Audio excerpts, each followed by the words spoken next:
Oke, saya buka dulu. Bismillahirrahmanirrahim. Assalamualaikum warahmatullahi wabarakatuh. Selamat sore semuanya.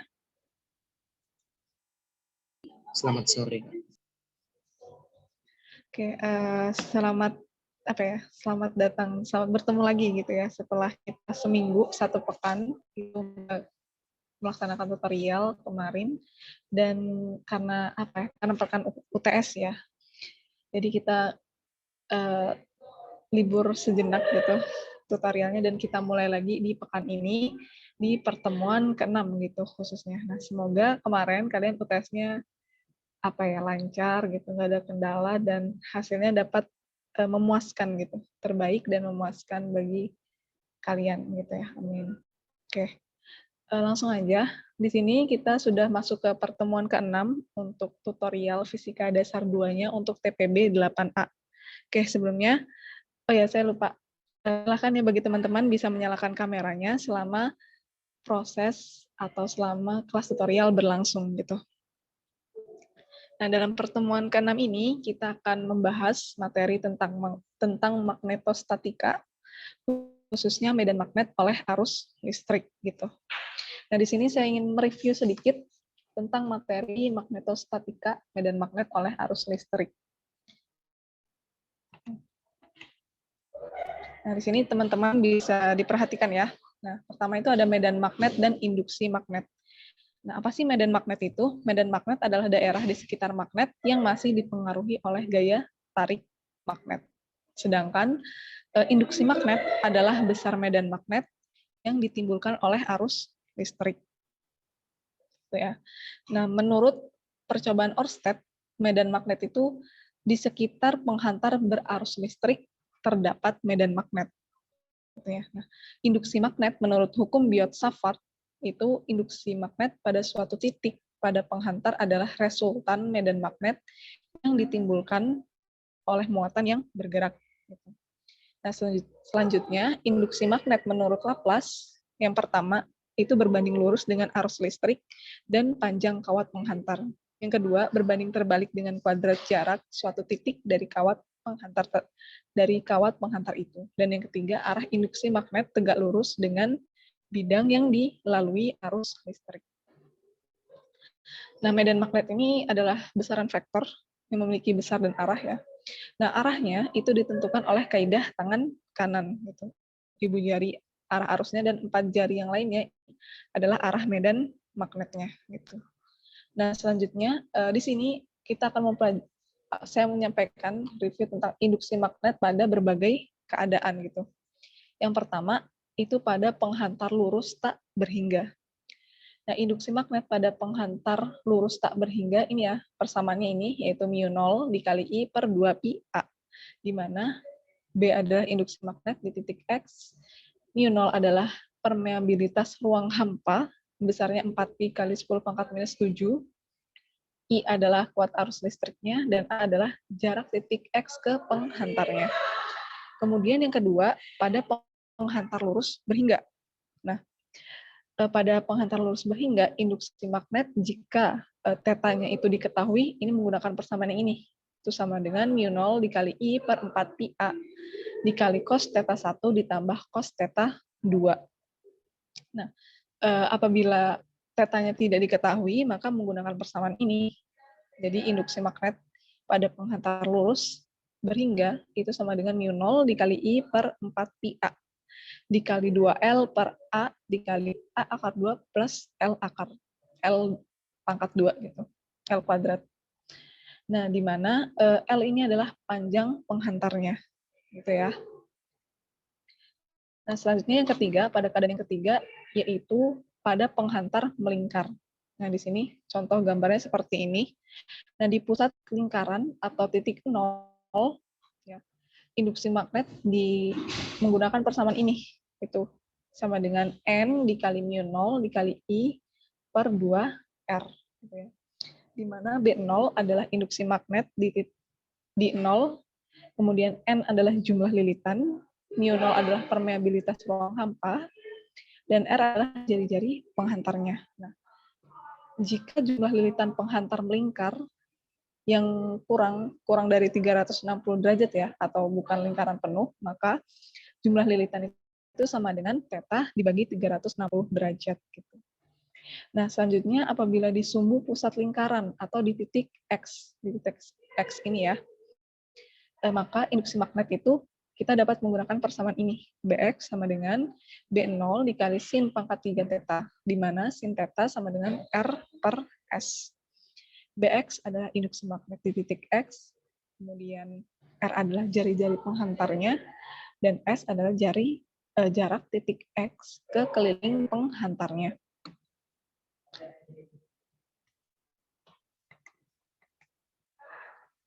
Nah, selanjutnya yang keempat, ini pada solenoida. Nah, apa sih solenoida itu? Solenoida adalah penghantar lingkaran dengan jumlah lilitan yang sangat banyak. Nah, ini contoh gambar dari solenoida seperti ini ya. Nah, pada pusat solenoida, induksi magnet itu persamaannya ini, μ0 dikali I dikali N per L, di mana N adalah jumlah lilitan dan L adalah panjang lilitan. Kemudian induksi magnet pada ujung-ujung solenoida itu ditulis dengan persamaan ini, μ0 dikali I dikali N per 2L. Nah, selanjutnya pada toroida. Nah, apa sih toroida itu? Toroida adalah solenoida yang dibentuk melingkar. Nah, ini contoh gambar dari toroida seperti ini. Ya. Nah, pada sumbu pusat toroida, induksi magnet dituliskan dengan persamaan ini. Secara matematis dituliskan dengan ini persamaannya, yaitu μ0 dikali I dikali N per 2pi R, di mana R adalah jari-jari toroidanya. Nah, selanjutnya, ada gaya Lorentz. Gaya Lorentz adalah gaya yang timbul pada muatan yang bergerak dalam medan magnet. Gaya Lorentz sendiri adalah besaran vektor ya. Tentunya memiliki arah, dan arahnya itu ditentukan oleh kaidah tangan kiri Fleming, atau tegak lurus, arus listrik, dan medan magnet. Nah, ini gambarnya, kaidah tangan kiri Fleming. Nah, selanjutnya gaya Lorentz pada berbagai keadaan. Yang pertama, pada penghantar berarus di medan magnet. Nah, ini gaya Lorentz pada penghantar berarus di medan magnet, ini ya persamaannya, yaitu B dikali I dikali L dikali sin theta, di mana B adalah induksi magnet, I adalah kuat arus listrik, L adalah panjang penghantar, dan theta adalah sudut antara arus listrik dan medan magnetnya. Yang kedua, pada muatan yang bergerak dalam medan magnet. Nah, gaya Lorentz itu besarnya sama dengan B dikali Q dikali V dikali sin theta. Ya, di mana Q adalah besar muatan benda, V adalah kecepatan bendanya, dan theta adalah sudut antara arus listrik dan lintasan muatannya. Nah, jika gerakan membentuk lintasan melingkar, gitu ya, maka jari-jari lintasan dapat dihitung, yaitu dengan persamaan ini, R sama dengan M dikali V per QB, atau R sama dengan 1/B akar 2MV per Q, di mana R adalah jari-jari lintasan, M adalah massa bendanya, dan V adalah potensial listriknya. Dan yang ketiga, itu pada keadaan apabila pada dua penghantar berarus sejajar gitu ya. Gaya Lorentz pada dua penghantar berarus sejajar itu secara matematis ditulis seperti ini. μ0 dikali I1 dikali I2 dikali L per 2pi B. Di mana I1 dan I2 adalah kuat arus penghantar 1 dan 2, L adalah panjang penghantarnya, dan D adalah jarak penghantarnya. Nah, gaya Lorentz ini dapat menyebabkan penghantar saling menarik atau menolak gitu. Dua penghantar dapat saling menarik jika arus yang dihasilkan searah dan saling menolak jika arus yang dihasilkan berlawanan. Gitu. Nah, selanjutnya itu ada momen couple. Itu didefinisikan di sini sebagai tau ya. Adalah momen gaya yang timbul akibat gaya Lorentz sejajar yang berlawanan arah pada dua simpul kumparan. Secara matematis, momen couple dapat ditulis seperti ini. Tau sama dengan NBI kali A dikali sin theta, di mana tau adalah momen couple-nya, A adalah luas penampang kumparan, dan theta adalah sudut antara B dan A-nya. Nah, kurang lebih ini review sedikit tentang materi magnetostatika gitu ya. Oke, semoga nanti kalian bisa merecall lagi pelajaran yang sudah disampaikan di kelas besar di minggu ini tentunya gitu. Oke, langsung aja kita bahas ke soal tutorialnya. Di sini soal nomor 1 ya. Silahkan diperhatikan semuanya ya. Untuk soal nomor 1, di sini ada sebuah kawat berarus 20 ampere dan memiliki panjang L sama dengan 0,1. Ditempatkan di antara kutub magnet dengan sudut 45 derajat. Nah, medan magnet seragam dan memiliki nilai 0,8 Tesla. Nah, tentukan besar gaya magnet yang bekerja pada kawat tersebut jika sin 45 dan sama dengan cos 45 itu sebesar 0,7 ya. Oke, kita bahas soal nomor 1. Seperti biasa untuk menyelesaikan soal fisika itu pertama kita harus menuliskan diketahuinya dulu ya. Diketahuinya. Sini kita menuliskan diketahui dari soalnya.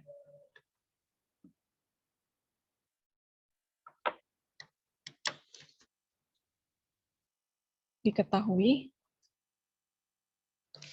tadi di soal nomor 1 watt arusnya itu sebesar 20 ampere. Kemudian panjang kawatnya L ya, 0,1 meter. Kemudian tetanya diketahui 45 derajat. Selanjutnya medan magnetnya seragam dan besarnya itu dengan 0,8 Tesla. Yang ditanya adalah besar dari gaya magnetnya. Nah, itu kita simbolkan sebagai F ya, besar gaya magnet pada kawat tersebut. Oke, nah selanjutnya kita baru ke penyelesaiannya. Penyelesaian.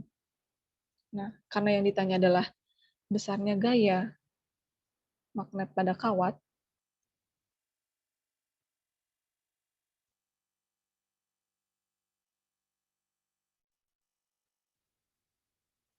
nah itu kita dapat cari atau dapat kita hitung menggunakan persamaan ini. F sama dengan watt arusnya dikali panjang dari kawatnya dikali besar medan magnetnya dikali sin theta. Nih persamaannya.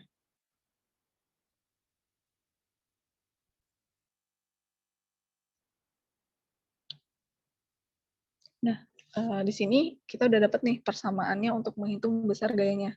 Nah, sekarang tinggal kita masukkan aja nilai dari masing-masing komponennya gitu ya. Maka F sama dengan atau gaya pada kawat itu watt arusnya 20 ampere dikali panjang kawatnya sebesar 0,1 meter dikali besar medan magnetnya sebesar 0,8 Tesla dan dikali sin 45 derajat. F sama dengan 20 ampere dikali 0,1 meter dikali 0,8 Tesla. Nah, tadi diketahui di soal sin 45 sebesar 0,7. 0,7. Oke, di sini coba ada yang bisa bantu menghitungnya. Jadi besarnya gaya pada kawat berapa? 20 dikali 0,1 dikali 0,8 dikali 0,7.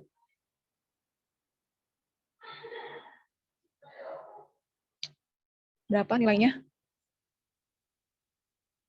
1,13 ya? 1,12 Kak. 1,12 atau 13? 1,12 Kak. 1,12 Kak. 1,12 ya, oke. 1,12 Newton. Oke, Newton ya satuannya gaya. Nah, nih. Ini untuk soal nomor 1. Bisa semua ya, soal nomor 1. Aman? Soal nomor 1? Insya Allah Kak. Aman. Oke. Baik. Nah, selanjutnya kita bahas soal nomor 2. Coba perhatikan di sini soal nomor 2. Nah, di sini perhatikan gambar berikut ya. Gambarnya ada segitiga sama sisi. Ini titik A, titik B, dan di sini titik C. Nah, Kawat A dan B dialiri arus listrik I1 dan I2 masing-masing sebesar 2 ampere dan 3 ampere dengan arah keluar bidang kaca. Tentukan besar kuat medan magnet di titik C yang membentuk segitiga sama sisi di titik A dan B gitu ya. Oke, kita bahas soal nomor 2. Nah, di sini ada segitiga sama sisi ini A, B, C, berarti di sini medan magnet titik A, ini B, C, B ya, B, C, medan magnet C. Nah, ini yang ditanya. Oke. Nah, selanjutnya kita harus dulu diketahuinya ya. Diketahui tadi arus 1 di titik I1, 1 dan I2. Nah, I1 sebesar 2 ampere dan I2 sama dengan 3 ampere. Yang ditanya adalah medan magnet di titik C. Itu kita simbolkan sebagai BC ya. BC berapa? Dengan penyelesaian. Nah, di sini karena dia berbentuk segitiga sama sisi dan apa ya?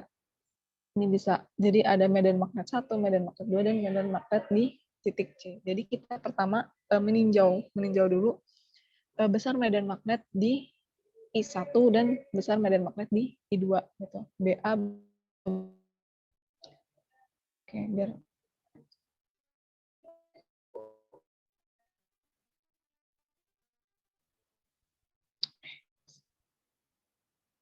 nah, ini besar satu dan nah, pertama kita meninjau besarnya medan magnet di titik 1 ya. Sini B1 sama dengan menggunakan ini persamaan yang sampaikan tadi sebelumnya di review tadi. B1 sama dengan mu0 dikali kuat arusnya I1 per 2pi dikali A1. Ya.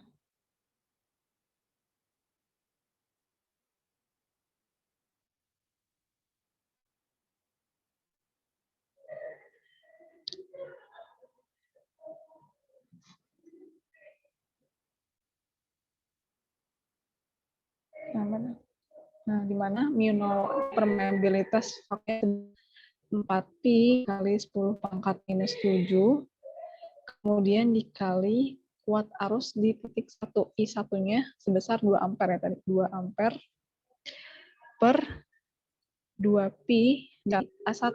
A1 ini ya, jarak dari titik A ke titik C. Nih, ini adalah A1-nya.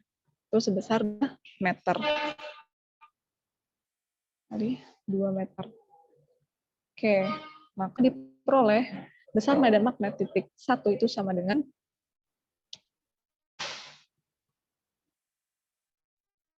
ini habis juga sisa 2. Nah, jadi 2 kali 10 pangkat minus 7 Tesla. Oke. Nah, selanjutnya kita meninjau besarnya medan magnet di sini, di I2. Ya. B2 sama dengan menggunakan persamaan ini, yaitu mu0 dikali I2 per 2pi dikali A2-nya.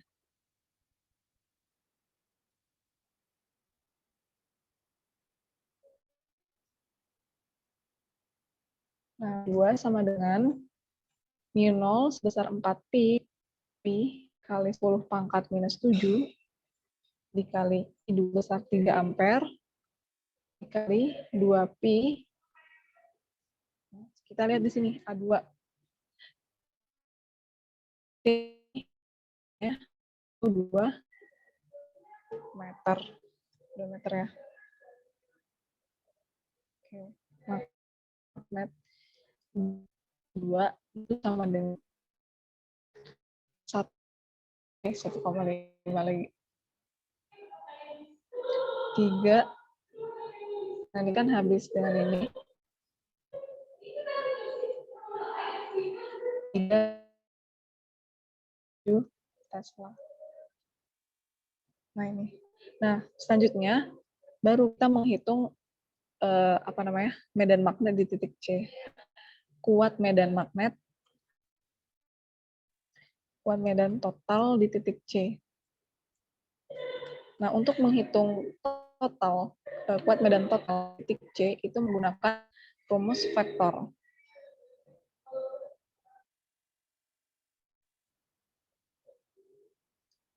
Rumus vektor ya.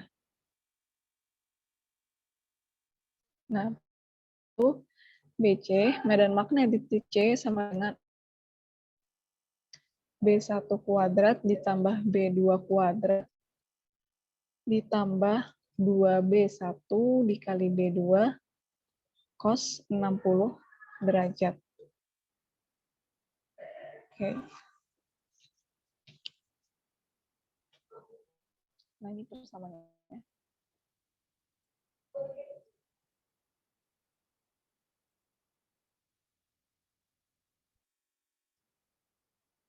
Nah, di sini kita udah tinggal masukin aja nilai dari masing-masing komponennya untuk mendapatkan nilai medan magnet di titik C. Kar, di mana B1 itu senilai 2 kali 10 pangkat minus 7 Tesla kuadrat ditambah B2 3 kali 10 pangkat minus 7 Tesla kuadrat dikali 2 ya. 2 dikali B1 2 kali 10 pangkat minus 7 Tesla dikali 3 kali 10 pangkat minus 7 Tesla dikali cos 60 derajat. Terus setengah ya. Setengah, oke.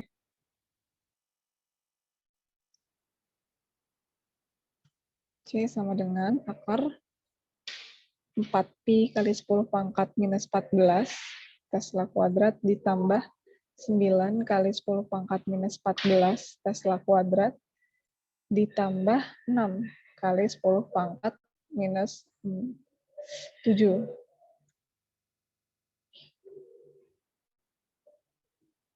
Minus 14 ya.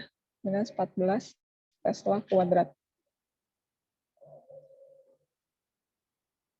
Ini habis dengan ini.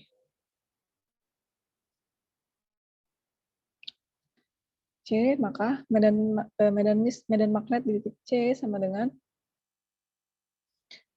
19 kali 10 pangkat minus 14 Tesla kuadrat. Atau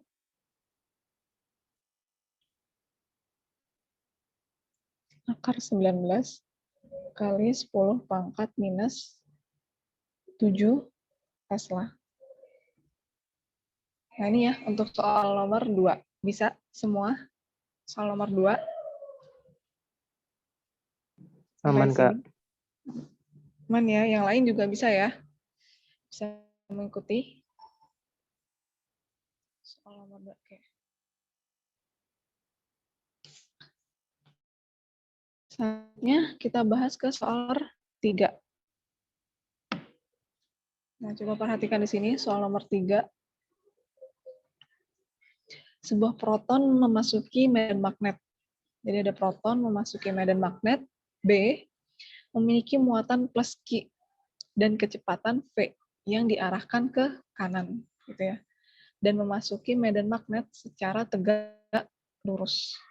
Tentukan yang A besar gaya awal yang bekerja pada proton, yang B jari-jari lintasan protonnya, dan yang C besar medan listrik yang akan menyebabkan proton terus bergerak lurus, gitu ya. Nah, di sini seperti biasa kita menuliskan dulu diketahuinya sebelum kita melakukan penyelesaian soal nomor 3 ini. Ketahui tadi ada proton ya.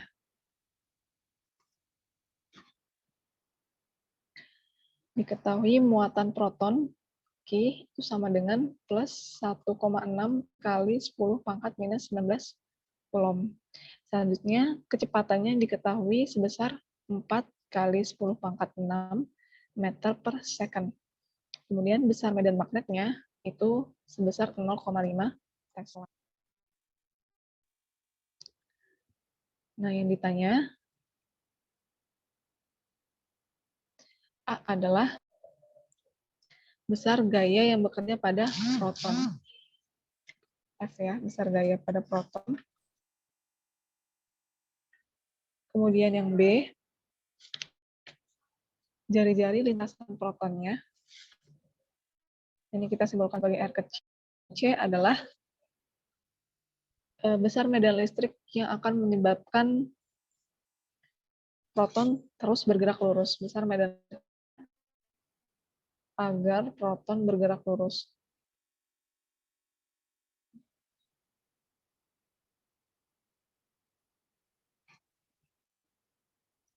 Nah, kita bahas, kita selesaikan satu-satu ya penyelesaian. Yang A. Yang A adalah tadi besar gaya awal yang bekerja.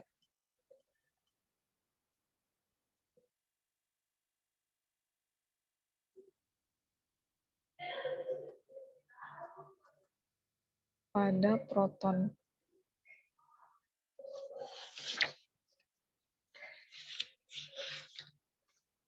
Nah, untuk menghitung gaya yang bekerja pada proton, itu kita dapat menggunakan persamaan ini.